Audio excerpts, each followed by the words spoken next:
Hello, everyone. Welcome, everyone, to the first meeting of a webinar series hosted by the IEEE Standards Association.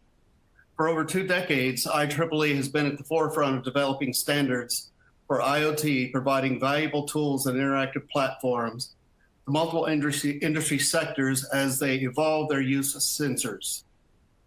My name is Brent Lunsford. It's a pleasure to be with you today as we kick off the IEEE webinar series. I'm calling in from Austin, Texas. I've been working on MEMS and sensors technology since about 1996, including wearable technology. And today we'll be hearing about exploring the importance of sensors and their real-life applications in life-saving wearable devices. So our featured guest speaker is Dr. Rosalind Picard out of MIT. And first, we're going to be hearing from Adam Newman. I want to give thanks to our technical sponsors. That is the IEEE Sensors Council, the IEEE Industrial Electronics Society, the IEEE Instrumentation and Measurement Society. And a few quick housekeeping items. Number one, upon entering the webinar, all attendee lines are automatically muted. Today's presentation is a one-way broadcast. You will be able to download the presentation. If you're experiencing technical issues, use the chat feature and message the host for help on troubleshooting. To ask questions throughout the webinar, use the Q&A feature.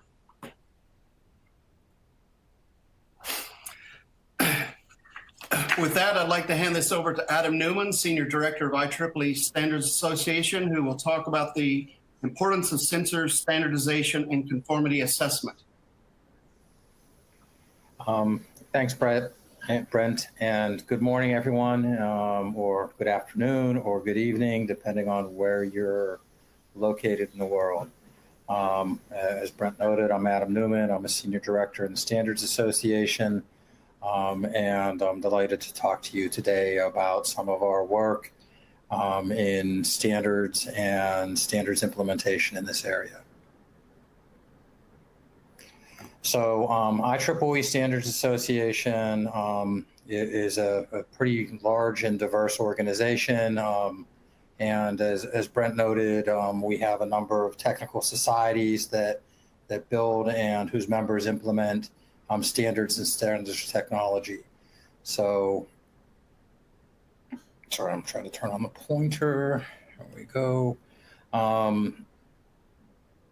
We of course make standards, right, and build and develop standards.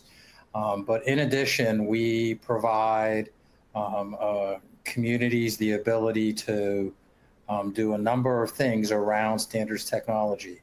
Our Industry Connections program allows participants to work together to form a technical community to either talk about pre-standardization or to talk about forming a conference or do other activities in order to work together to form connections to help develop and implement new technologies. We're a membership organization. We have a relatively new and growing open source program, SA Open, which provides a platform for open source projects and for communities to come in and use that platform to work together to develop projects. We have an alliance management services company, the IEEE Industry Standards Technology Organization, ISTO, that provides a legal umbrella for participants to work together to form consortia alliances to implement industry standards and provide other technologies. So we support about 18 alliances and consortia that are implementing technologies around standards. And then of interest today, we have the IEEE Conformity Assessment Program that provides steering committees or methodologies to develop specifications to certify products and services to be in conformance with those specifications implementing standards, and that will maintain registries of those conforming products or product declarations. And then we also have a registration authority service area where we provide not just conformity registries, but identification registries. So our largest one, of course, is the MAC ID. So we have a lot of services that we can provide to help implement the technologies that are standardized by the industry. So we've been working hard to expand the technical areas in which we support our communities and work to implement both the IEEE and the SA's mission of developing technology for the benefit of humanity. And for SA via developing standards in those areas. So of course we have a core in energy and communications, but we have been rapidly expanding both our artificial intelligence and systems and data systems. Our mobility and automotive technical communities have been expanding rapidly. Our agricultural sciences, including Ag for Blockchain, has been expanding. And then very relevant today, the pharmaceutical and life sciences technology areas and the healthcare and regular healthcare areas, from our blood pressure cuff connected standards through to some of the sensors work that we'll be talking about today. So sensors and the Internet of Things. So one of the core technologies, of course, that IEEE Standards Association is best known for is its wireless technologies. The 802.11 projects for that helped develop and implement Wi-Fi, which is the trade name of 802.11, run through the Wi-Fi Alliance, has enabled the ability of devices to communicate with each other ubiquitously, really enabling the technology growth in these areas. And we have seen in our standards work and in some of our other technology work in these areas, the significant growth of the Internet of Things and the need and growth of sensor technologies, whether it's in smart cities or connected buildings. Importantly for the industrial electronics society, connected industrial, with the need for manufacturing and robotics, connected retail, which we see every day, and asset tracking for logistic and user companies, and environmental monitoring, which is really important as we grow as a world from a technology perspective. But in addition, sensors and the idea of connectivity using internet communication technologies is really important in e-health and mobile health as well, whether that's in a clinical setting or whether that's in a consumer setting in our homes, whether it's our wearable watches that now have an increasing number and variety of sensors in them to track things like our heartbeat, or whether we've fallen or not as we age, or we're in jobs that are higher risk, and wireless blood pressure cuffs. We've seen rings related to both sports performance and health performance that are rapidly growing. And then in the clinical settings, there are, of course, lots of technologies that use sensors, whether it's in testing or whether it's in patient monitoring, et cetera. So we have seen this incredible growth of the technology of sensors and the uses across our entire technical spectrum and ecosystem. And it hits just about every area that IoT, that IEEE's technical communities work in, and across our industries and ecosystems.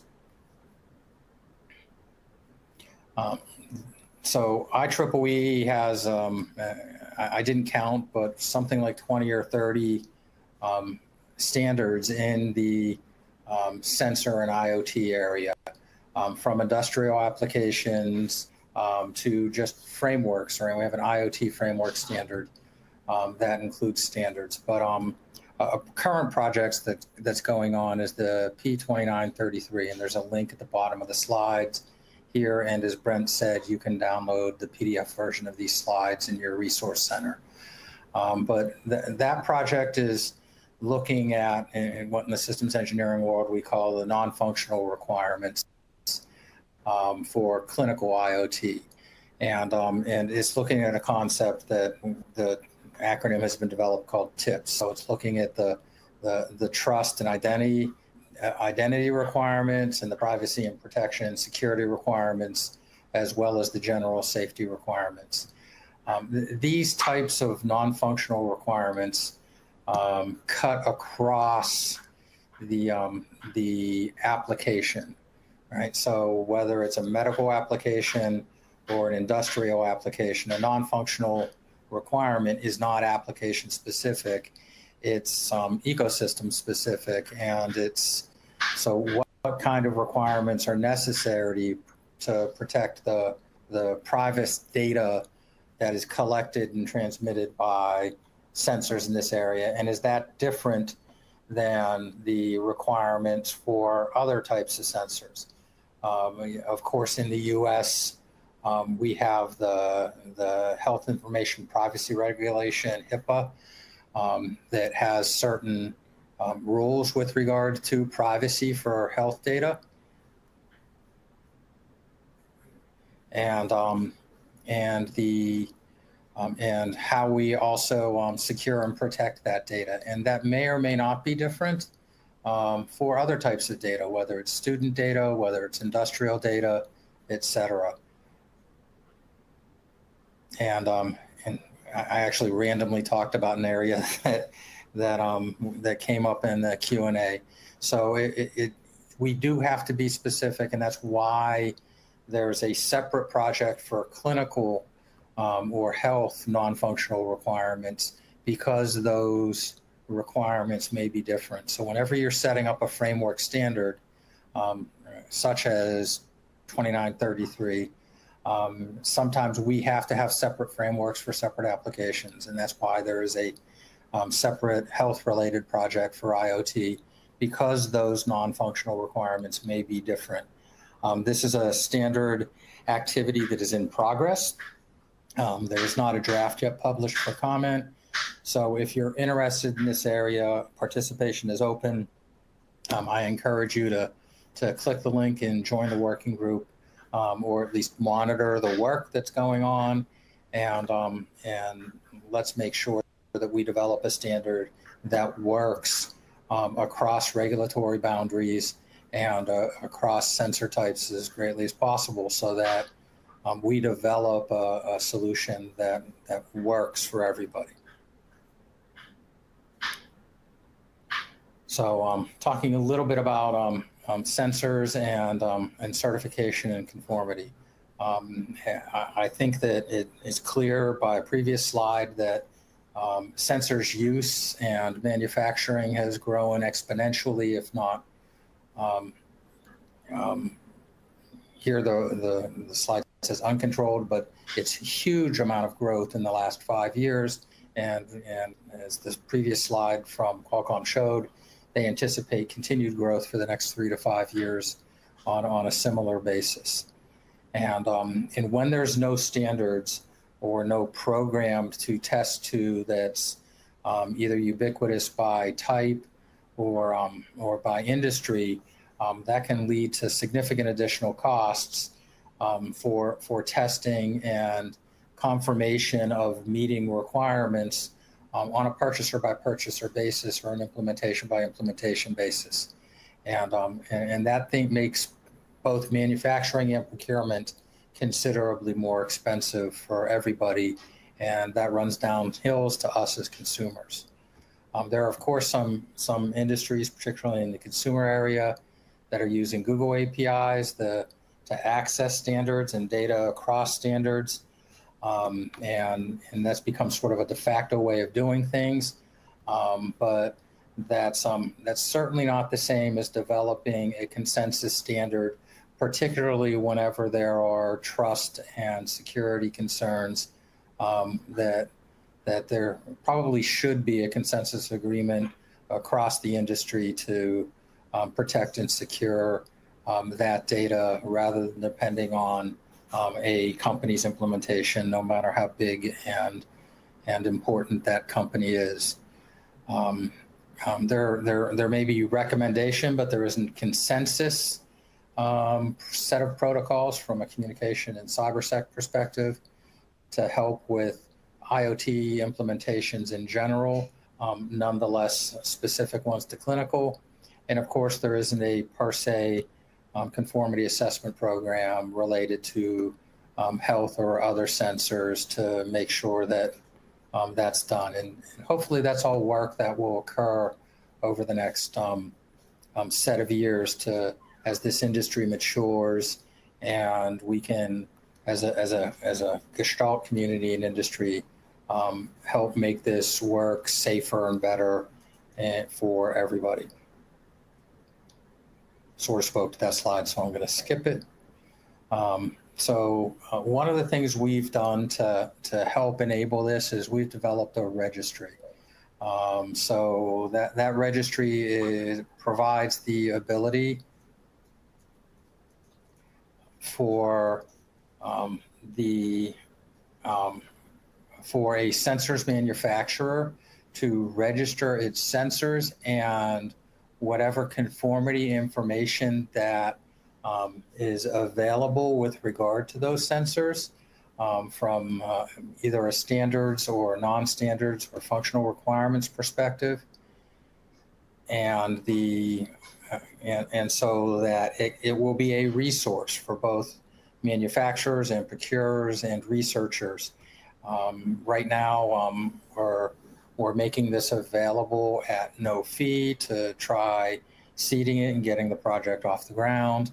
And we really encourage folks to try it out and look to be a resource to the technical community and the implementing community on a going forward basis. So as certification and other conformity programs start being developed and finish being developed and being implemented, all of them can, all the manufacturers can place their information in this single trusted registry so that implementers and have a way to manage that and have a view into it.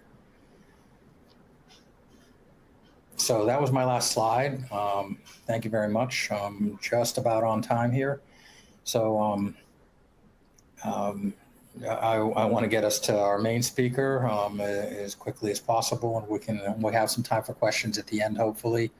But Dr. Rosalind Picard from MIT Media Labs is going to talk to us now about a particular health use case for sensors, and her talks are very, very interesting. So I'm looking forward to this. Dr. Picard, over to you. Thank you. Thanks, Adam. That was great intro. Thanks. It's my pleasure to be here with you and share a little bit today about a journey I've been on. I'm trained as an electrical engineer, but a member of the IEEE longer than I can count at this point. I have also some disclosures to mention. I work with more than 50 companies at the MIT Media Lab, where I'm full-time professor. Today, I'm in my office at MIT here with my MIT hat on. But I'm also going to disclose I'm a shareholder in two businesses that have spun out of my lab, Affectiva, that just merged with SmartEye, and Empatica, that makes some of the sensors that connect with the story I'll be telling you today. Today is not a sales talk or a product talk. I'm going to share the story and the science journey and some surprising discoveries that we've encountered along the way. My story starts when I learned about the needs of several people on the autism spectrum. Many of these individuals had been characterized to me as somebody who had difficulty reading the emotions of others. But as I got to know them, several let me know that their biggest problem was not reading other people's emotions. It was us misreading their emotions. And that was pretty humbling, since I had started working on this area called affective computing that I named to bring more engineering measurement to the understanding of emotional data. Here's a picture of a little boy holding onto his mom's leg. He looks stressed outwardly, but many times these individuals were incredibly stressed, but nobody noticed. And they would keep doing things that exacerbated the stress. So we thought, gee, is there a sensor we could build that they could control and share something about their changing stress level with somebody they trusted? As we looked into this some more, we realized that, yes, there are sympathetic nervous system changes. So we built them. We had, I found this old thing we had called a galv activator that lights up with your growing autonomic activation. If you're giving a talk, you become much more activated, unfortunately, than your audience, who tends to go down as a decaying exponential in the brightness of this light with PowerPoint. But I pulled this out, the battery still works, and we saw this level go up when people were activated, whether positively or negatively. It can be excitement or stress. And in this case, we were looking based on the context to try to figure out what the difference was. So we built these sensors that could go in stretchy sweatbands. Here's one right here, and that could monitor the skin conductance that is, we believe from the work of Buchstein and others, purely innervated by the sympathetic nervous system. That is oversimplified as your fight or flight response. As I mentioned, it also goes up with excitement, with anticipation, and with stressors. We built these sensors so that they could go on the kids leaving the lab out in their natural environments in schools, undergoing therapy, and so forth.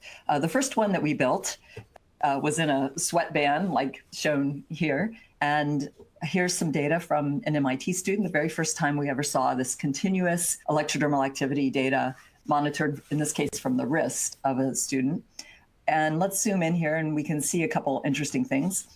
First, marked in red is the signal going up significantly with studying. Which is exactly what we expect when somebody at MIT is engaged in solving really hard problem sets. So if there's intellectual engagement, we expect to see this signal go up. To the embarrassment of we MIT professors over here on the right, there's a floor, a rock bottom signal almost every day, and that turned out to be classroom activity. Not as exciting as we had hoped. Now, this doesn't mean the person is totally disengaged. It may just be that they need a very low level of activation to attend to this. So one has to look at more than the level of the signal to know what's going on. But it is a telling piece of information in something related to internal state that is usually not observed outwardly, but you can now see it yourself and share it with others. There are also a lot of surprises along the way when you leave the lab and get real world data, one of which was that the biggest peak of the day, which we expected to be stress or physical activity, was actually the opposite. It was during sleep. And in fact, it's usually during sleep, and it's usually not because the person's having nightmares or getting really sweaty under the blankets or anything like that. It actually is very systematically going up, usually starting in the middle of non-REM sleep, peaking and then decaying in REM sleep. Very interestingly related to some neurological phenomenon in sleep. And there's still a lot of mysteries there that we'd love to get funding and do more research on. Very interested in what's going on here that we think might relate to memory formation based on some other studies we've been doing as well. I mentioned that we have these sweatbands like this. Here's I have to pull out the NBA one because the big game was last night. Here's one that was very popular. It has these little homebrew sensors in it with duct tape and all that stuff. And so we would have an individual wear these on one or both wrists. Now, over the end of the semester, one fall, a student knocked on my door and said, "Professor Picard, could I please borrow one of your sensors? My little brother has autism. He can't talk, and I want to see what's stressing him out." And I said, sure. In fact, don't just take one, take two, because you see these wires hanging out. These things were always having to be repaired. Do you have a soldering iron? He says, yes. I'm like, great. MIT students already with a soldering iron, he could fix them. So I give him two sensors, figuring he'd use one, and then the second one when the first one is irreparable.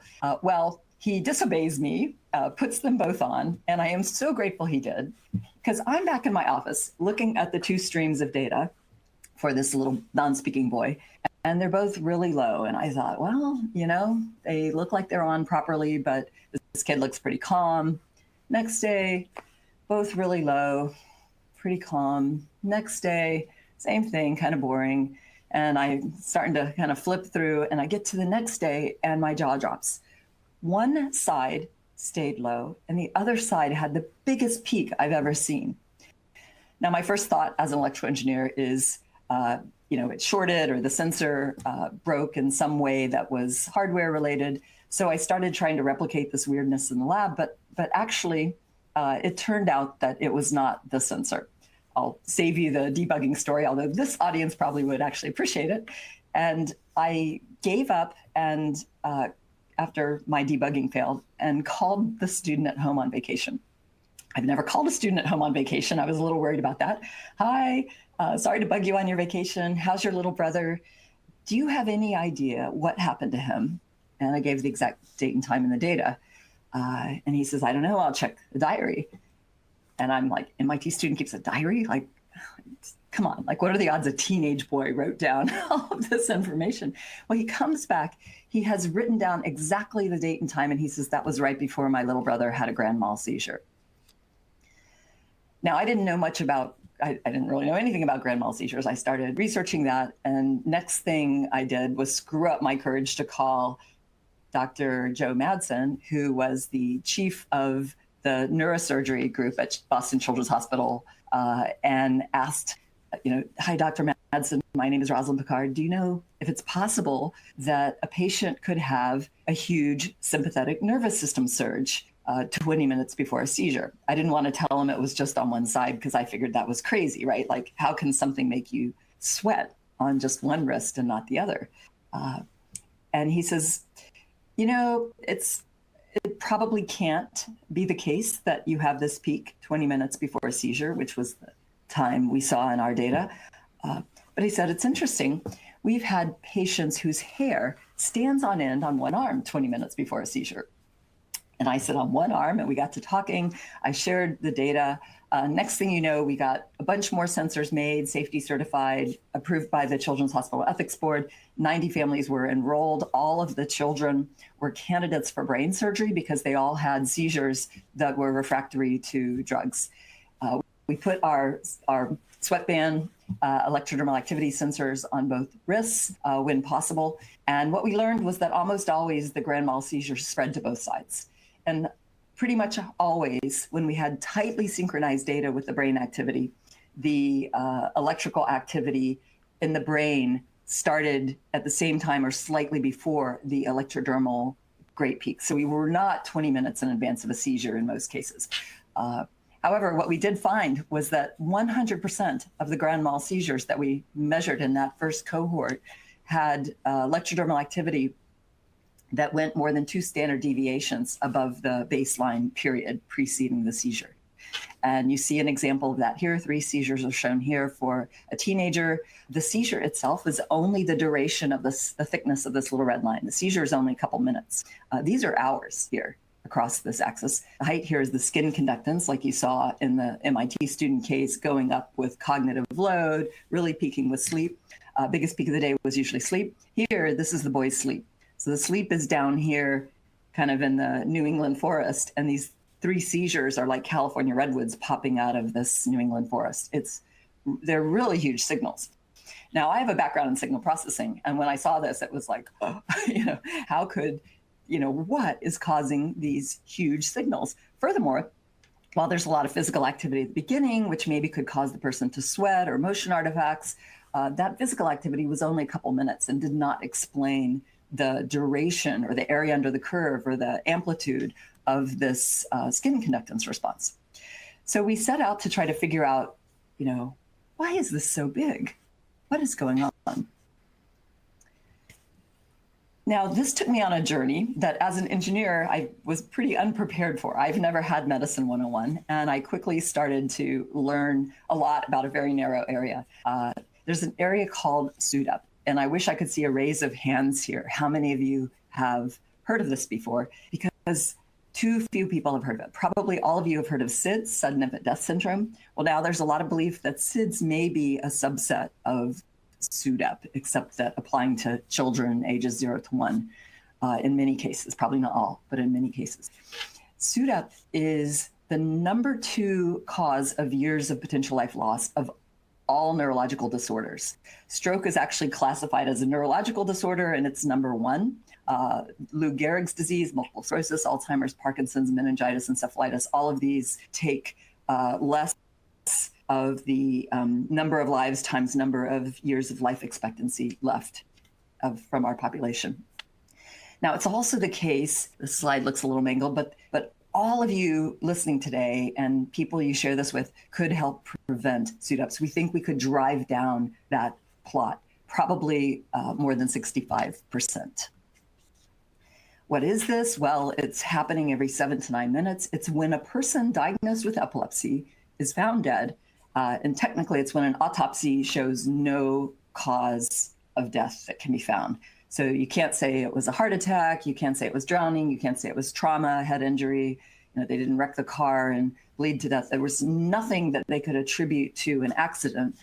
They're just found and they've passed away. This is the #1 cause of death in epilepsy, and it's happening frequently. It's also the case that a lot of people, I'm going to tell you a little bit more about it, because a lot of people, including doctors who have epilepsy, have told me they haven't gotten this latest information. I go to all the latest SUDAP meetings, so I'm going to share with you the key takeaways.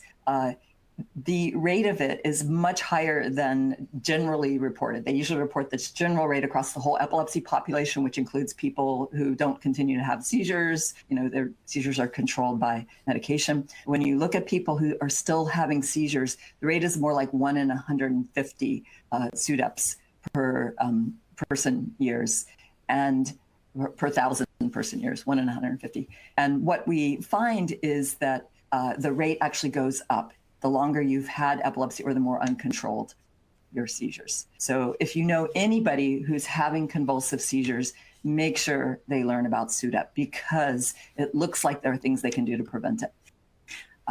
And looks like now, in the latest estimate, if you can control the seizures and if somebody is there with you at night, it's not the only time people die of SUDAP, but it's one of the most frequent times, then that alone is associated with a 69% reduction in the SUDAPs. So there is something that can be done about it. Now, I'm interested in the science and trying to figure out, like, why is the sensor peaking when the person's just laying there? The seizure ended minutes ago. What is going on in the brain? And we're still on a journey learning about this, but some tantalizing bits have come to the surface. One of which is it's been noticed in most SUDAPs that the person finishes the seizure, then sometime after that, they stop breathing, then sometime after that, their heart stops. This apnea, stopping breathing, might be related to this big signal that we're picking up. And in fact, it's been shown if you sign up to have a hole drilled in your head, a craniotomy, and have your brain called the amygdala, you have one on each side. It's a region we've studied a lot in studying the influence of emotion on cognition.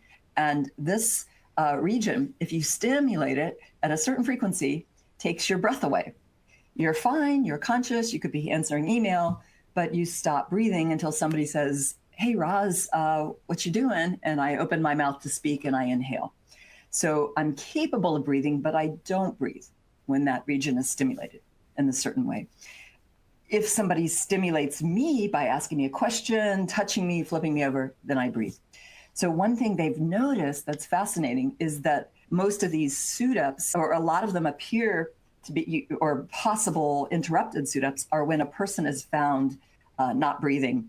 And if you could stimulate them, in some cases, they might restart breathing. Now, this is not 100%, but we believe this may be the case in most of the SUDAPs, which could be why somebody being there makes a difference. Also, when the amygdala is stimulated, we get this big electrodermal response. Here it was shown on the palm by the work of Mangina and Bougeron Mangina, and we've been looking at it, measuring it on other parts of the body too. Furthermore, it's lateralized. If you stimulate the right amygdala, you get a right skin conductance response here measured on the palm, and the left, and a little response on the other side. So this could explain if a seizure, unusual electrical stimulation were happening in one part of the brain on one side, why we get a big peak on that side and almost nothing on the other side. So that very first weird thing we saw might have been unusual electrical activity associated with that seizure on one side of that child's brain. All right, so we went on this journey. Our focus was helping kids with autism communicate their stress. We built sensors that could leave the lab so that we could get real world data, high quality logging and streaming of that data. Loaning a sensor to a kid on the autism spectrum who I didn't know, also had epilepsy. It happened to catch a seizure that we have now confirmed with lots and lots of other lab studies was very jumping out at us. They don't always jump out at us, but in this first cohort of very severe epilepsy, they were huge.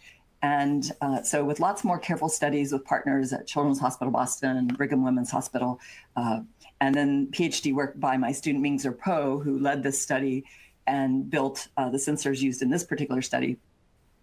He also developed first machine learning to run onboard the wearable sensor to do real-time combination of the electrodermal activity and the motion to detect if the pattern was associated with a generalized tonic-clonic seizure or with something that was not a generalized tonic-clonic seizure. And that was published. And then working with Empatica, they took all of our sweatband duct tape wrapped things and built much more beautiful, certified, safety approved, and eventually FDA cleared sensors that became the first FDA cleared smartwatch monitoring seizures on the market. This is also one of the first FDA products that was running real-time artificial intelligence, machine learning to detect events. And now it's combined with an alert product on your smartphone that also can provide medication reminders, information about your physical activity, your sleep, and other things that people want just from a smartwatch. And it tells time. My skin conductance went through the roof when I got my first mail like this. Mom emailed me that her daughter was wearing a pre-FDA version of what's now called the Embrace smartwatch, and she found her in bed looking like she just had a seizure. Actually, she said she was in the shower when her phone went off. Phone's on the counter. She's showering, taking her time to get clean. Her phone goes off, says her daughter might be having a seizure. She interrupts her shower, goes running to her daughter's bedroom, finds her daughter face down in bed, blue and not breathing. Apnea. Stimulates her daughter by flipping her over, and her daughter takes a breath and another breath and regains her pink color and was fine. I think I turned white reading this email. Oh no, no sensor's perfect. What if the Bluetooth failed? What if the battery failed? What if? She says, it's okay. I know no technology is perfect, but this sensor got me there in time to save my daughter's life. It's important to say our sensor does not save lives. The sensor plus the AI plus a human work together here to save life, to get there to interrupt the possible SUDA. We now know that that improving medication use, controlling seizures, and having somebody there could make a difference in reducing the likelihood of SUDEP. We know in the US that this is probably a very underestimated rate based on coroner studies, but if we take the most conservative underestimated rate and think about who might still be alive, we should have more than 2,000 families each year that would not be celebrating a funeral of a loved one, but would be hopefully celebrating birthdays and holidays and other happy occasions. So please, when you leave here and you say you saw a talk on sensors, find out who you know who has epilepsy, because they may not have told you. In my case, I thought I didn't know anybody who had epilepsy. I mentioned it to some people, and one of my friends says, oh, I have epilepsy. And I'm like, really? You never told me? And he says, well, I just never tell anybody. But if you share this, you may help people learn about this and get the news out a little faster. Doctors are supposed to tell patients about this, but not all of them do yet.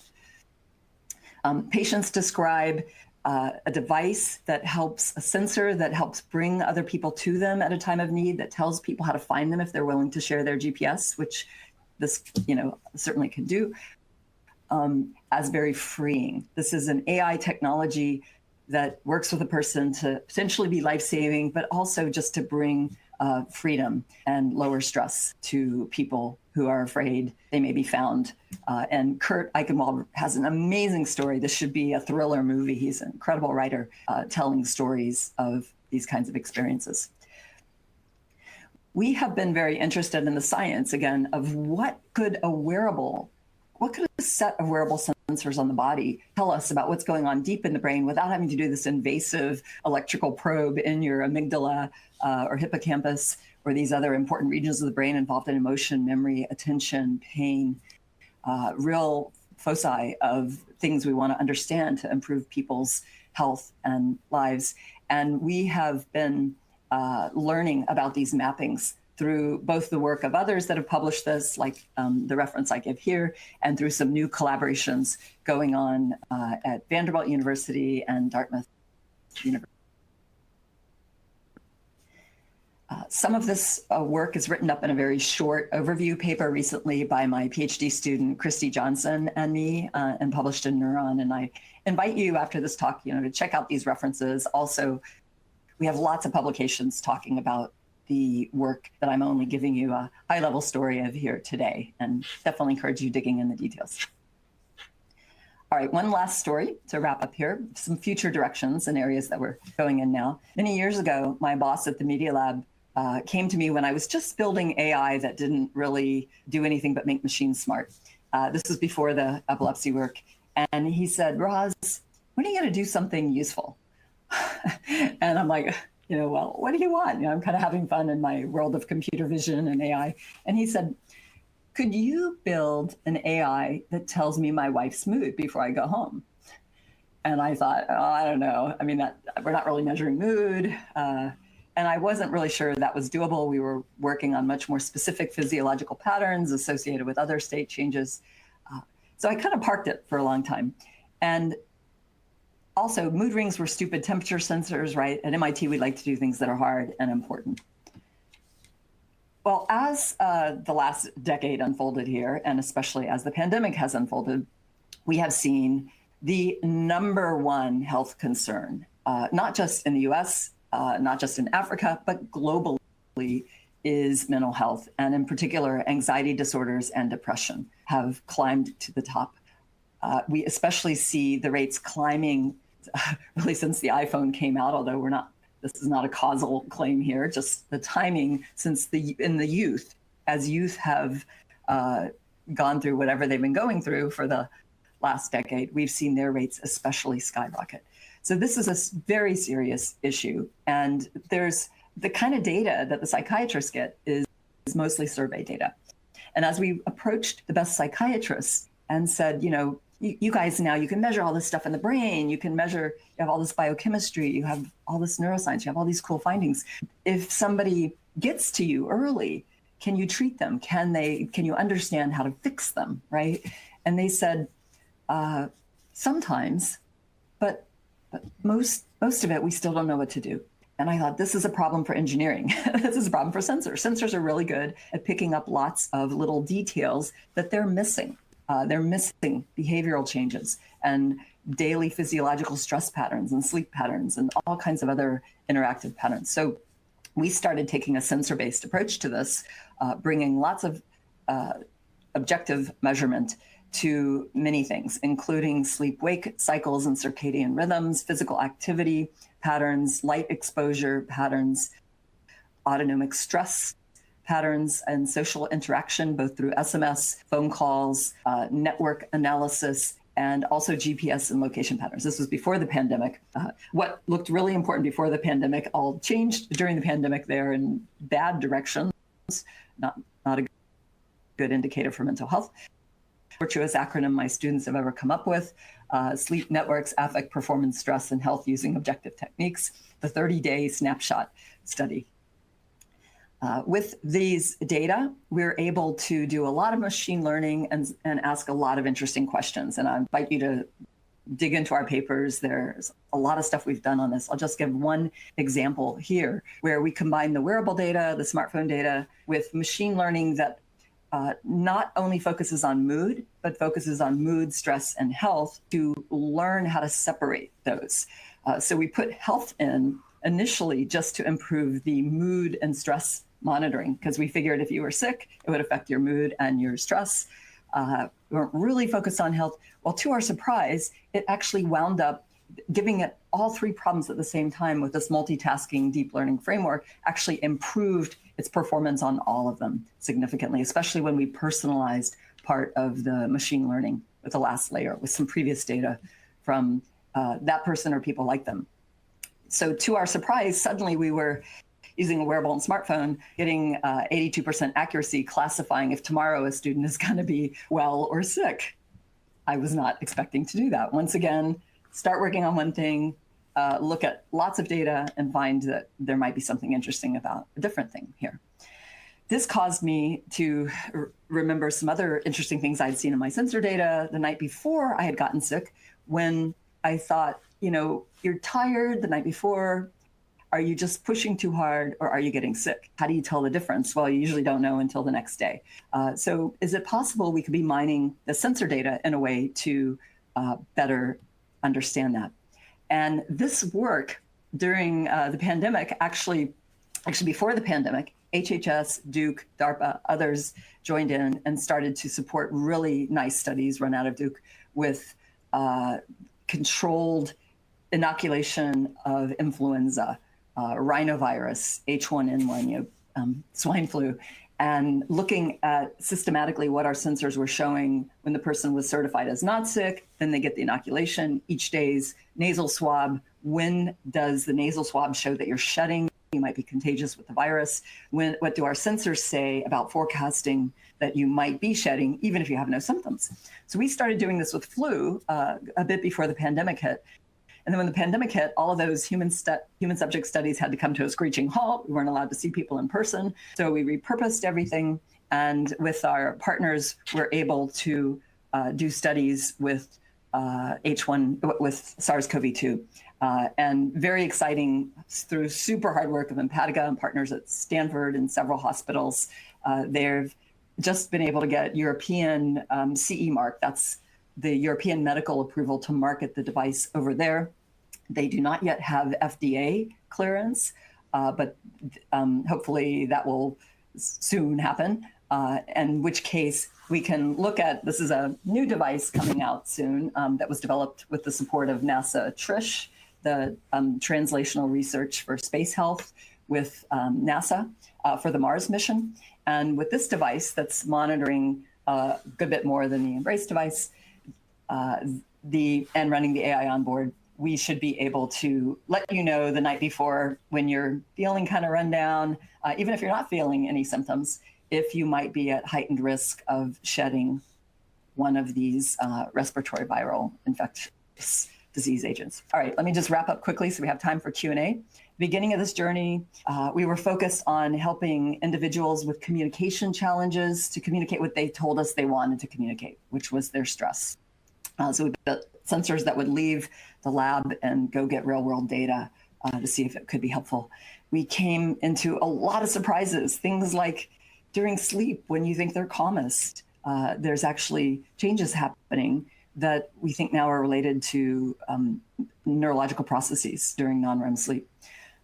With our devices, we also accidentally found that we were getting a big signal during seizures. And then we learned about SUDEP and that the size of this signal, actually I didn't go all tell this, but it's also related to another brain-based biomarker that had been associated with a bunch of SUDEP studies where the brain waves go flat after the seizure.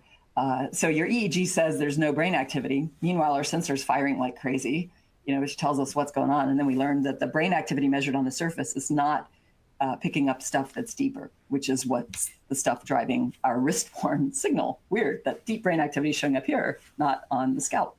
So we started to learn a lot more about these brain patterns. We still have a lot to learn. We also started looking more, since these were interacting with regions of the brain involved in mood and not just stress, but emotional changes. We started looking at mood. To unconfound the mood and stress, we added health. With multitasking and personalizing these networks, led us to the surprising finding that we could actually forecast some significant changes in your health the next day. And that's now on its way, hopefully, to becoming a product to help us know when we might be infectious before we go out and interact with each other's. Even post the pandemic, hopefully this will continue to help with flu outbreaks and other respiratory infections. All right, lots of stuff. I've put a link at the bottom for publications, and I'm happy to take questions and just want to encourage you to share some of the things you've learned, especially find out who you might know who has epilepsy and make sure that they know that they can reduce their risk of SUDEP if they are not alone when they have a seizure. Okay, thank you very much. Fascinating topic, fascinating results. And it feels like you're just in the infancy of this. Happy to see that you're getting some FDA clearance on this. We have quite a few questions. I thought I'd go ahead and get this out there. Quite a few questions about privacy and ethics. So maybe I can just get one question in there and get on to some more engineering type questions. How critical is privacy and ethics as we move towards use of these types of sensors and sharing of personal health data? Could you address that real quick, please?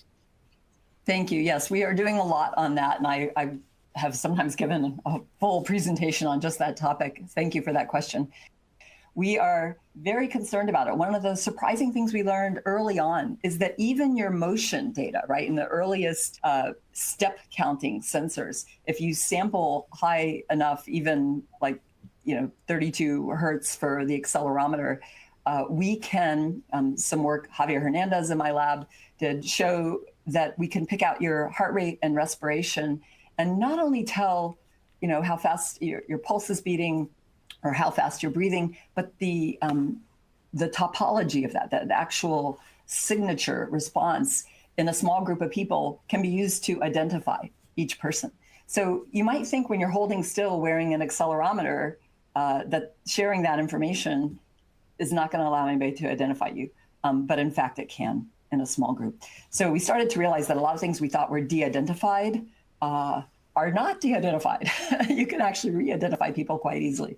So that has led us to put in place not only huge informed consents and restrictions on sharing and data use agreements, but working with the NIH on how to make more careful their processes for sharing data among researchers, making people sign agreements to refuse to re-identify people, and more. But I think participants in studies and everybody wearing wearables needs to know that the way the company may describe it, you really should read it. You really should feel free to ask questions. And I actually think our whole process of consenting needs to allow more Q&A with users. I know when we do it live, some people have lots of questions, but when people just click the end user license agreement, they don't tend to really think through it.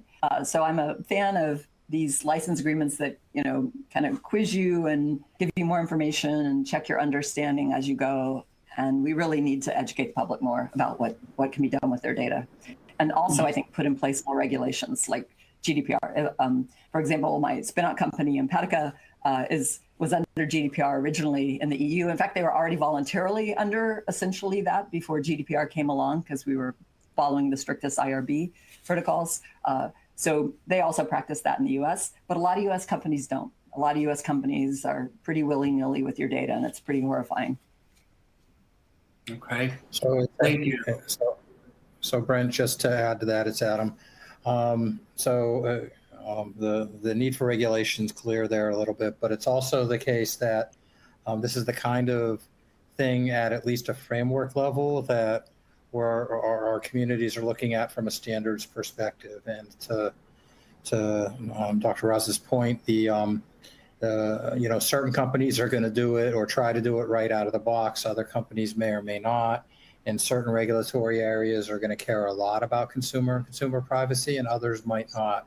So if we can, help as a global technology community, standards for trust and privacy for these type of devices, that's the kind of project that we're looking to undertake, and to get at least sort of that baseline there from a device and health, device privacy and trust perspective, and then on the AI and ethics sides, of course. So for algorithm and algorithm development, machine learning algorithms,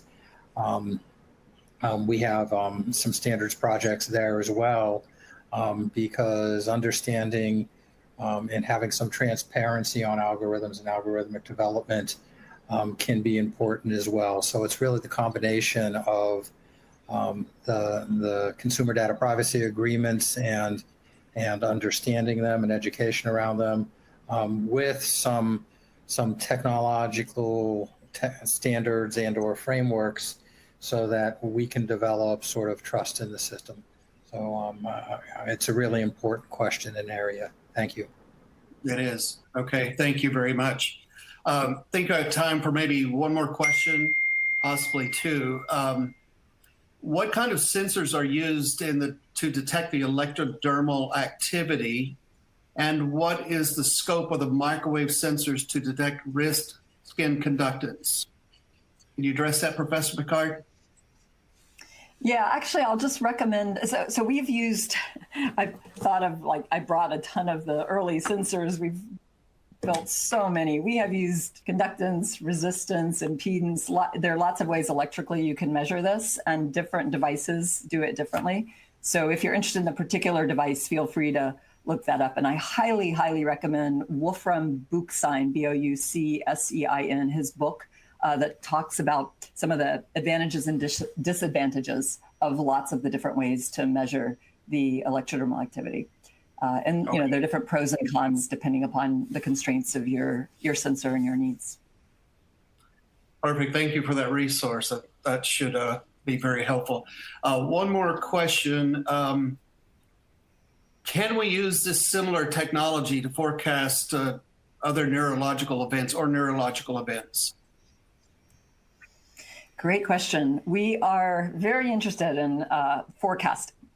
So I should be clear, while my story showed a peak that looked like it was before the seizure, when we have very controlled data, it's usually happening during the seizure or slightly after. So that's not obviously going to help much with forecasting. It may help with relabeling things offline later with better sensitivity and lower false alarm rates. But yeah, we are very interested in the forecasting. And as we need lots of data to do that. So, getting devices out there that are clinical quality, that get human checks on the events is really important. For example, understanding the physiology around the events and the physiology around other events so that they're not confused with it. I think you had asked me earlier about stroke, and a condition called proximal atrial fibrillation can be picked up from the ECG that now can be measured on a lot of wearable devices, or from like a device like this with a PPG. You can get some rhythms and patterns from that can give you some indication that this person might want to go to the doctor and find out if they have a condition that makes it more likely that they will suffer a stroke. So it's not the same as forecasting a stroke, but it is a piece of that puzzle. So I believe wearables can provide a lot more pieces to these puzzles, where there's been some nice work published by Jesslyn Dunn out of Duke on association with some changes in some other clinical measures, clinical lab measures, and some diabetes measures. So I think while it doesn't perfectly forecast any of these things, at least not yet to my knowledge, we are seeing important pieces of what I think will be future forecasting systems. Okay. Thank you very much. That is a perfect way to end our Q&A. I know there are other questions, and I think there will be a way to get those questions answered. In the spirit of finishing on time, we're at the end here, and I need to mention a survey.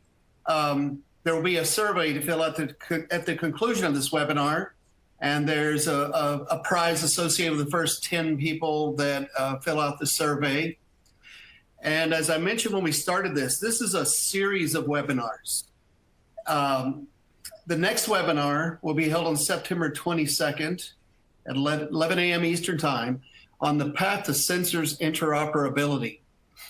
And we hope that you are involved in this entire series of webinars as we continue to build up the IEEE Sensors Initiative and also the Sensors Registry. We're also seeking speakers. So speaking opportunities or sponsorship opportunities, you have an email right there on the screen where you can contact us to inquire about that.